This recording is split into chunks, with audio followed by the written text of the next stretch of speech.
필리핀에 선교하러 저와 집사님 또 장로님 그리고 잘 아시는 새안진교회 박 목사님 이렇게 선교하러 가서 얘기를 할 기회가 있었습니다. 얘기를 하는 내용은 하루에 회개를 몇 번 하냐 하고 서로 이제 얘기를 하는데 목사님 몇 번 하세요? 하고 저에게 물으시길래 저는 하루에 팔굽혀펴기를 한 20번 정도밖에 못합니다 하고 말씀드렸어요. 집사님이 저는 한 30번쯤 합니다. 장로님은 저는 한 40번쯤 합니다. 목사님이 저는 한 50번쯤 합니다. 왠지 뭔가 증거 같은 느낌이 들면서 이거 참 팔굽혀펴기를 숫자를 조금 더 높여야 되는데 몸무게가 좀 나가서 되려나 모르겠네. 그런데 연초에 20번 한다고 했는데 오늘 설교 준비를 하다 보니까 그 얘기가 생각이 나가지고 큰일 났네. 4번이 줄었네. 16번 몇인지 못하는데 이거 어떻게 해야 되나 하는 생각이 들어요. 자랑을 하는 시대인데 요즘은 참 자랑하기에 참 좋은 시대입니다. 유튜브라는 것도 있고 개인 방송이라는 것도 있고 자랑하는데 몸무게 빼는 것부터 자랑하기 시작해가지고 심지어는 많이 먹는 것도 자랑해요. 그래서 많이 먹는 사람이 그 자랑하는 것으로 또 돈을 벌기도 하고요. 어떤 사람 보니까는 우리가 보통 햄버거를 아무리 많이 먹어도 2개 정도 먹으면 도저히 못 먹을 것 같은데 여자분이 18개를 먹었답니다. 18개를 어떻게 먹나 하고 봤더니만 정말 먹더라고요. 그 18개를 계속 먹는데 그거 보면서 그 느낌이 뭔가 하면은 야 진짜 이 시대는 자랑의 최첨단을 겪는 시대구나. 살 빼는 것부터 시작해가지고 먹는 것, 입는 것, 뭐 했네 하면서 정말 자랑하는 그리고 마음만 먹으면은 뭐 자랑할 수 있는 방법이 무궁무진한 그런 시대구나 하는 생각을 해봅니다. 오늘 하나님의 말씀 속에서 성도가 그리스도인이 하나님께서 말씀하시기를 자랑하지 말 것에 대해서 말씀하십니다. 그러니까 자랑 자체를 하지 말아야 될 것이 아니라 자랑하지 말 것 4가지가 있다 하고 말씀하시는데 말씀 속에 있는 것처럼 23절과 25절에서 26절 말씀 보면 그 4가지를 말씀하시는데 첫 번째는 지혜 있는 자는 지혜를 자랑하지 말아라. 또 두 번째는 용맹한 자는 용사는 용맹을 자랑하지 말아라. 그리고 세 번째가 부자들은 부함을 자랑하지 말고 그리고 네 번째는 할례 받은 자들은 유대인들은 할례 받은 것을 자랑하지 말아라. 이렇게 4가지를 말씀하십니다. 이 용사는 용맹을 자랑하지 말고 지혜로운 사람은 지혜를 자랑하지 말고 유대인들은 할례 받은 것 자랑하지 말고 부자는 돈 많다고 자랑하지 말아라. 이건 다 하나님 안에서 하나님께서 자랑하지 말아야 될 것들이다. 자, 누가복음 12장 말씀 보게 되면 예수님께서도 거의 비슷한 말씀을 하십니다. 어느 날 어느 부자가 있었는데요. 이 부자가 크게 곡식을 거두고는 너무 많은 곡식을 거둬들이니까 그 곡식을 담아놓을 창고를 새로 지었습니다. 그리고서 그 창고에 곡식을 다 담아놓고서 말하기를 이제 내가 창고까지 새로 짓고 곡식도 다 담아놨으니까 오늘 밤에는 편안히 잠을 자도 되겠다 하고 부자가 생각하고 잠자리에 드는 모습을 예수님께서 말씀하시기를 어리석은 자야 오늘 밤에 너의 생명을 하나님께서 거두어 가시면 그 자랑하던 그 곡식 그 부함이 무슨 소용이 있겠느냐 하면서 예수님 말씀하시죠. 자, 로마서 2장 말씀 28절부터 보게 되면은 육신의 할례가 아니다. 마음의 할례를 받고 내 마음속에 할례 받은 것을 자랑할 줄 알아야 된다 하면서 바울 사도는 나는 오직 주님 안에서만 자랑한다 하고 말씀하십니다. 자, 우리가 살아가면서 자랑도 필요합니다.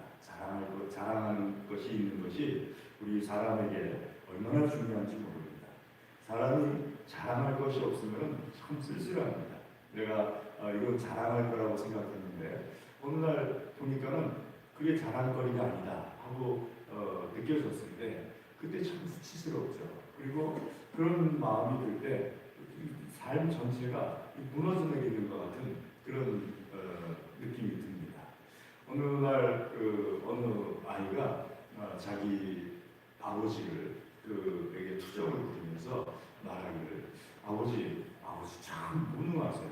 무능하셔가지고 세상에 20년 넘도록 다른 사람들은 다 직장도 한 번씩 옮겨보고 또 사업도 한다고 해보고 그러시는데 아버지는 어떻게 20년 동안 직장도 못 옮기시고 그러셨어요? 그러니까 아버지가 그 얘기를 들으면서 나는 그동안에 성실함을 자랑이라고 생각을 했는데 성실하기 때문에 내가 직장을 20년 넘도록 옮기지 않고 꾸준히 잘 일했다고 생각을 했는데 내 아들에게 그런 말을 들으니까는 그냥 한순간에 인생 자체가 내 아들에게도 그것을 내세울 것이 없는 그런 것이 되어버리는 아주 수치스러워서 수치스러운 모른다고 하시더라고요. 그래서 제가 그 분에게 말씀드리기를 저는 더합니다. 저는 지금까지 한 번도 그 목회를 시작하면서 전도사 시절부터 교육전사 시절부터 뭐 이렇게 바꿀 생각조차 못 해봤습니다. 그런데 그것이 수치스러운 것이 아니고 저는 저에게 부모님이 물려주신 좋은 유전자라고 생각을 합니다. 우리 부모님이 저에게 그런 모습을 보여줘가지고 나도 또 부모님에게 배운 걸 가지고 이렇게 할 수 있다는 것이 얼마나 감사한지 모릅니다. 그렇게 생각하지 마십시오 하고 말씀을 드렸는데 아들이 인정을 안 해주니까 제가 옆에서 말하는 것이 별 소용이 없어요. 그냥 이렇게 확 무너져버리는 그런 것을 보면서 한 달 정도 너무 힘들어 하시는 것을 옆에서 지켜보면서 참 뭐랄까요, 어떻게 해드려야 될까 하는 생각이 들더라고요. 그러니까 사람이 말이죠, 마음속에 자랑할 것이 있어야 돼요. 그 자랑할 것이 어떻게 보면은 자기를 지탱하는 힘이 될 수 있거든요. 그러니까 자랑을 아예 하지 말라 하는 것이 하나님의 말씀이 아닙니다. 하나님께서 하시는 말씀은 올바르게 자랑하라는 거예요. 앞에 네 가지는 올바른 자랑의 대상이 아니다라는 거예요. 부자가 자기 부함을 자랑하는 것, 그 언젠가는 다 두고 떠나야 되는 거예요.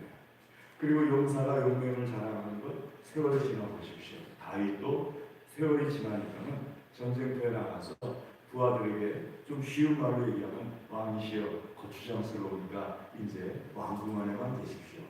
그렇게 그 말을 들었어요. 그러니까 쉬운 말로 그렇게 표현한 거고 실제로 성경에는 그렇게 표현하는 것이 아니라 왕은 소중한 분이시니까 이제 전쟁터에 나오지 마시고 그 왕궁에 계십시오 하고 부하들이 표현을 하긴 했는데 나이가 많아서 다윗이 전쟁터에 나가보니까 싸울 때마다 지는 거예요. 목숨이 위태로워지니까 부하들이 자기 목숨 지키는 것도 힘든데 왕까지 옆에서 싸울 때마다 지고 목숨마저 위태로워지는 그런 상황이 되니까 부하들이 그때마다 와서 도와줘야 되는 상황이 되니까 다윗에게 말하기를 왕이시여 왕은 참 소중한 분이시니까 이제부터는 왕궁에 계십시오. 싸움은 우리가 하겠습니다 하고 말을 하는 거죠. 자, 용사였어요. 다윗도 어린 시절에 젊은 시절에는 돌멩이 하나 갖고 골리앗을 넘어뜨릴 만한 그런 용사였습니다. 누구와 맞서 싸워서 접은 적이 없는 그런 사람이었는데 시간이 다 지나니까는 그것도 아닌 거예요. 때로는 지혜가 내가 많다고 생각하는데 요즘 제 주변에서 저에게 이렇게 말씀하시는 분들 참 많습니다. 요즘은 왜 자꾸 잊어먹는지 모르겠어요. 그래서 제가 그분들에게 말씀드립니다. 저랑 똑같아지신 것을 축하드립니다. 저는 뭐 젊은 시절부터 잘 잊어가지고 그 손에 메모지 하나씩 들고 다녔습니다. 그래서 적어놓지 않으면 좀 깜빡깜빡하는 게 어린 시절부터 있었는데 이제서야 겨우 잊기 시작한다는 게 얼마나 감사합니까 하면서 말씀드리곤 합니다. 자, 내가 자랑하는 것이 이 네 가지 속에 들어있다면 그건 하나님 안에서 자랑거리가 아닙니다. 지혜롭다고요? 그 자랑거리 아닙니다. 용맹하다고요? 그것도 자랑거리가 아니고요. 돈 많다고요? 그것도 자랑거리 아닙니다. 또 내가 그리스도인이라고요? 그것도 자랑거리 아니에요. 하나님 안에서 자랑할 만한 올바른 자랑을 할 때 하나님께서도 기뻐하십니다. 그럼 왜 우리가 자랑을 잘해야 되느냐, 올바른 자랑을 해야 되느냐 하게 되면 말씀 24절, 25절 말씀에 있는 것처럼 하나님께서는 24절 뒤에 보시면 이것을 기뻐하노라 하고 나는 이 일을 기뻐하노라. 하나님의 자녀들이 올바르게 자랑하는 것, 그걸 나는 기뻐하노라.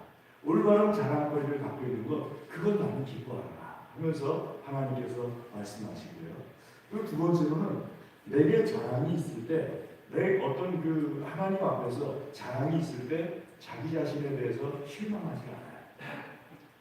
내게 어떤 참 올바른 자랑거리가 있을 때 누가 봐도 하나님 앞에서나 그 올바른 자랑거리가 있으면 그 사람들 앞에서나 세상 앞에서나 내 자신에게나 하늘에게 대해서나 부끄럽지가 않아요. 떳떳해요. 실망스럽지가 않아요.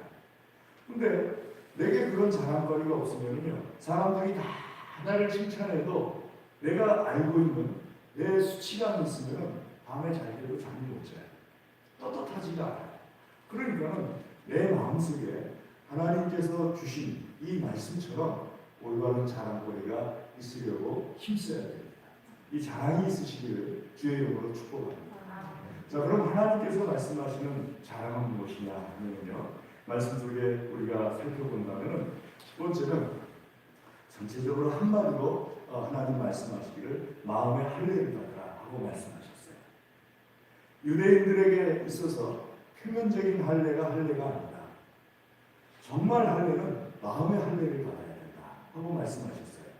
오늘 말씀에 있는 25절, 26절 말씀 보면은 할례 받은 자와 할례 받지 못한 자를 내가 다 벌할 것이다.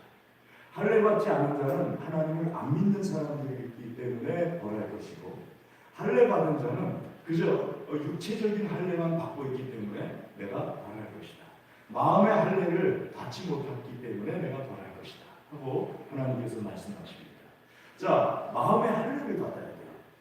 마음의 할례가 여러 의미가 있습니다. 우리가 성경을 구약부터 신약까지 쭉 읽어보면 마음의 할례에 대해서 말씀하시는 부분들이 많은 부분이 있는데요.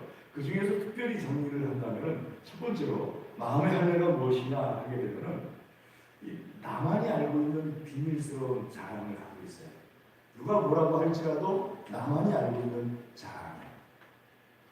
저희 아버님 형제가 세 분입니다. 저희 아버님 형제 세 분 중에서 둘째, 그러니까 저에게는 작은 아버지가 되시죠. 작은 아버지께서 할머니, 할아버지를 끝까지 모시셨어요. 물론 뭐 여러 가지 사정이 있어서 그랬습니다. 저희 아버지가 맏아들이셨는데 아버지가 모시지 못하고, 과거에는 그랬지 않습니까? 맏아들이 무조건 모시는 거였잖아요. 그 맏아들이 무조건 모시는 거였는데 저희 아버지가 모시지 못하고 저희 둘째 되시는 작은 아버지께서 할아버지도 모시시고 또 할머니도 모시고 두 분 다 작은 아버님 댁에서 세상을 떠났어요. 그런데 할머니께서 90세 정도 될 때까지 사셨는데, 굉장히 오래 사셨던 거예요. 그때는 90세 정도까지 사셨는데 한 1, 2년 정도 이렇게 치매를 앓으셨어요. 본인은 뭐 치매 앓는 거에 대해서 하나도 불편함을 못 느끼셨어요. 당사자시니까. 그런데 작은 아버지는 불편함을 느끼셨죠. 작은 어머니하고. 그리고 그때는 요양병원도 흔치 않던 시절이었고, 주로 뭐 양로원이라고 했었는데 양로원을 모시고 보내드린다 뭐 이런 시대도 아니었어요. 그 작은 아버지께서, 둘째 작은 아버지께서 할머니를 끝까지 모시시다가 할머니께서 세상을 떠났는데, 세상을 떠나는 날 장례를 치르지 않습니까? 장례를 치르면서 고모들께서 오셨는데, 고모들 중에 형제들이 많으시다 보니까는 좀 이렇게 가끔 가다가 깊이 생각하지 않고 말씀하시는 분들이 형제들 중에 있잖아요. 그러니까 고모들 중에 한 분이, 저는 못 들었는데 작은 아버지에게 뭐 그런 말씀을 하셨던 것 같아요. 오빠는 왜 우리가 집에 올 때 엄마 모시는 방을 밖에 이렇게 잠그는 거 있지 않습니까? 이걸 잠가놓고서 오빠는 밖에 나가느냐. 그러면서 그 장례할 때 작은아버지한테 막 뭐랄까요, 불평을 하시더라고요. 근데 작은아버지가 지금도 개인 택시를 하고 계세요. 70 중반이신데 지금도 개인 택시를 하고 계시는데 그때도 개인 택시를 하고 계셨고, 작은어머니는 미용실을 하고 계셨고, 그러니까 두 분이 둘 다 맞벌이를 하고 계셨어요. 맞벌이를 하고 계시고 또 사촌 동생들은 학교에 다니고 있었고, 그 낮에 집에 아무도 없는 거예요. 제가 그 사정을 알아요. 그러니까 할머니께서 다니시는 걸 좋아하셨어요. 치매에 걸린 후에도 다니시는 걸 좋아하시니까 다니시는데 나가면 이제 길을 잃어버리시는 거예요. 몇 번을 찾으러 다니시는 거예요. 그러니까 할 수 없이 작은아버지가 직업이 자유로우시니까 잠깐 택시 운전하러 나가실 때는 할머니 계신 방을 이렇게 걸어두고 나갔다가 들어오시고 다시 열어놓고 또 걸어두고 나갔다 들어오시고 열어두고 뭐 이렇게 하셨어요. 그때 잠깐 이제 부모께서 다녀가신 것 같아요. 그러니까 그 장례식 날 그러잖아도 이제 속상하신데 고모가 막 이렇게 불평을 하신 거예요. 자, 그때 이제 그렇게 지나갔어요. 한 5, 6년 전에 작은아버지께서 추도식 할 때 내려오셔가지고 같이 추도식을 하시면서 작은아버지께서 약주를 좋아하시니까 나 오늘은 약주 한 잔 사다오 그러시더라고요. 그 목사가 약주 사줄 수 있나? 그러길래 저는 못 사주지만 아마 며느리는 사줄 수 있을 겁니다. 그래가지고 며느리가 이제 작은아버지 약주를 사서 이렇게 한 잔 따라드리니까 그 얘기를 하시더라고요. 내가 아버지 어머니를 모셨는데 그 장례식 날 그 얘기를 여동생한테 들었는데 하시면서 하시는 말씀이 조카도 알듯이 나 떳떳해 얘기하시더라고요. 내가 그 상황에서 어머니를 모셨잖아. 그리고 최선을 다해서 우리 어머니 모셨잖아. 나는 내 양심을 내가 들여다봐도 떳떳해 그러시더라고요. 그래서 제가 작은아버지께 말씀드렸죠. 맞아요, 작은아버지. 작은아버지는 참 잘하셨어요. 여러분, 그게 은밀한 자랑이에요. 누가 나한테 와가지고 막 뭐라고 해도 내 안에 내가 볼 때 나만이 아는 자랑이 딱 자리 잡고 있으면요, 괜찮아요. 하나님께서 말씀하시는 첫 번째 자랑이 마음의 할례를 받으라 할 때 그 마음의 할례가 첫 번째로 그거예요. 내가 가지고 있는 내 마음속에 남들은 다 나한테 뭐라고 한다 할지라도 내 마음에 자랑이 있으면요 하나 부끄럽지 않습니다. 믿으십니까? 하나님께서는 그 자랑을 갖출 것을 말씀하신 거예요. 두 번째로는요, 예수 그리스도와의 관계 속에서 자랑합니다. 예수님과의 관계 속에서 자랑이 두 번째예요. 예수님이 하시는 자랑. 여러분, 내가 기도할 때 다른 사람은 몰라요. 하지만 예수님은 아세요. 내가 성경 읽을 때 다른 사람 몰라요. 하지만 예수님은 아세요. 내가 그 성경을 읽고 내가 혼자서 집에서 하나님 앞에 기도할 때 아무도 몰라요. 그래도 다른 사람을 알아요. 어느 날 여집사님께서 연세가 많아지셔가지고 교회를 잘 못 나오세요. 새벽 기도를 금방 나오시던 분인데 잘 못 나오세요. 그래서 제가 신방을 갔어요. 목사님, 제가 이제는 무릎이 아파서 새벽 기도를 못 나갑니다. 제가 집사님께 말씀드렸어요. 집사님이 무릎이 아파서 새벽에 교회를 못 나오신다니까, 걷기도 힘들어 하신다니까, 집사님이 집에서 아무에게도 말하지 않아도 하나님과 만날 수 있는 장소가 어디입니까? 그랬더니 집사님 말씀하시기를 저기요 하고 말씀하시는데 싱크대 앞이다. 그래서 제가 집사님께 말씀드리기를 집사님 그러면은 집사님이 눈을 뜨자마자 그 아픈 무릎을 가지고 또 자녀들 밥을 해주시더라고요. 연세가 많으신데도 일찍 일어나셔서 눈을 뜨시자마자 거기서 기도하십시오. 교회까지 걸어오기 쉽지 않으시니까 거기서 하십시오. 또 새벽엔 차도 없고 그러니까 은밀한 중에 보시는 아버지 하나님께서 보십니다. 그분이 소천할 때가 됐어요. 그래서 제가 찾아가서 기도하면서 집사님하고 말씀을 나누면서 집사님 싱크대 잘 있습니까? 하고 여쭤봤어요. 그랬더니 하시는 말씀이 알아들으시고 예, 잘 있습니다. 하나님 앞에서요 두 번째로 갖춰야 되는 자랑이 있습니다. 그리스도께서 많이 아시는 자랑. 다른 사람 다 몰라요. 내가 하나님과 어떤 결혼 생활을 했는지. 하지만 하나님이 아시는 내 결혼 생활. 내가 얼마나 하나님을 경외하는지. 내가 얼마나 하나님을 사랑하고 내가 얼마나 예수님을 사랑하는지. 사람들은 이렇게 말할 수도 있고 저렇게 말할 수도 있어요. 사람들은 나와 다른 사람을 비교하면서 아니 뭐 그 정도 갖고 뭘 그래 하고 말할 수도 있어요. 그런데 그렇게 비교한다 할지라도 예수님과 나와 아는 자랑이 있잖아요. 그럼 흔들리지 않아요. 하나님을 섬기다 보면요 교회도 똑같습니다. 어려울 때도 있고 좋을 때도 있어요. 교회도 늘 좋은 건 아닙니다. 어려울 때도 있고 좋을 때도 있어요. 근데 제가 전도사 생활을 하게 될 때 참 어려워서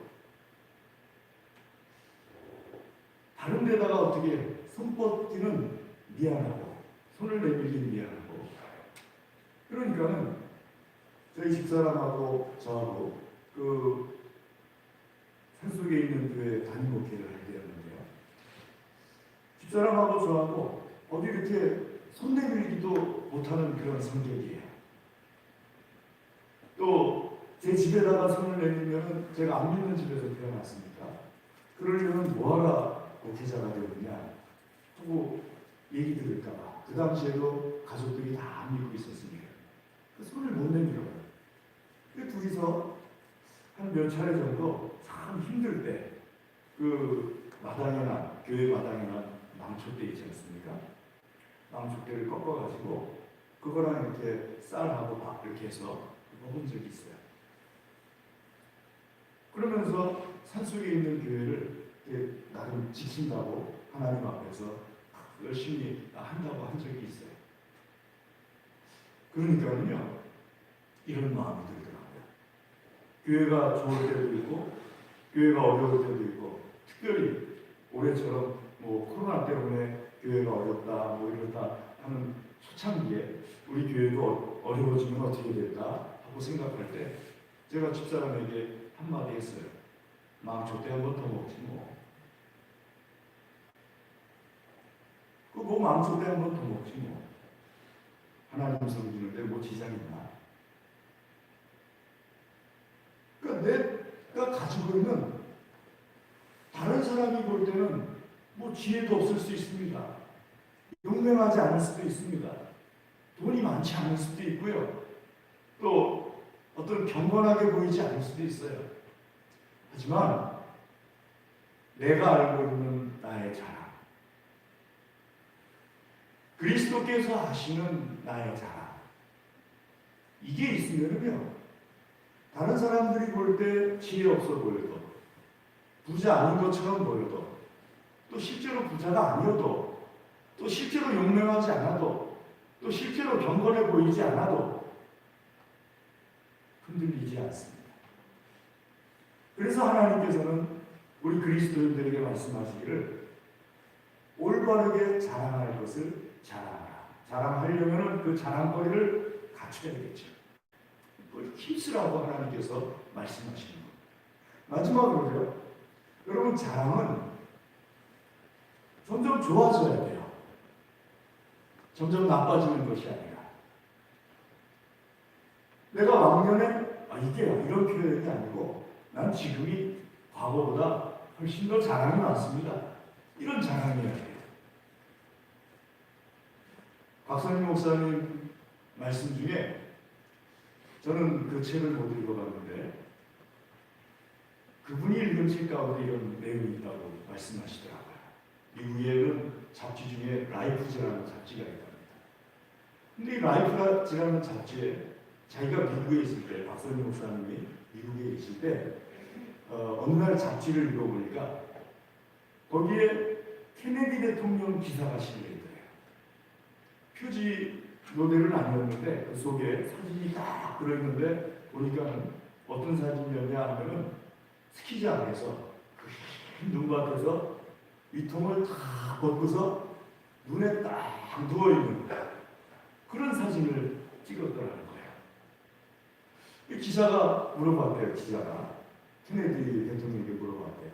당신은 자녀가 11명이나 되는데 어떻게 그렇게 많은 자녀를 돕느냐 하고 물어봤대요. 그때 케네디 대통령이 말하기를 나 같은 우월한 종족은 씨를 많이 버텨야 됩니다. 세계의 유익을 위해서, 세상의 유익을 위해서 나처럼 우월한 사람들은 씨를 많이 퍼뜨려야 됩니다. 그래서 나는 자녀를 많이 뒀습니다. 근데 그 기사를 읽는 순간에 오히려 곽 목사님은 섬찟하더래요. 이야, 이건 자랑이 아니고 교만이구나. 이걸 어떻게 자랑이라고 할 수 있나?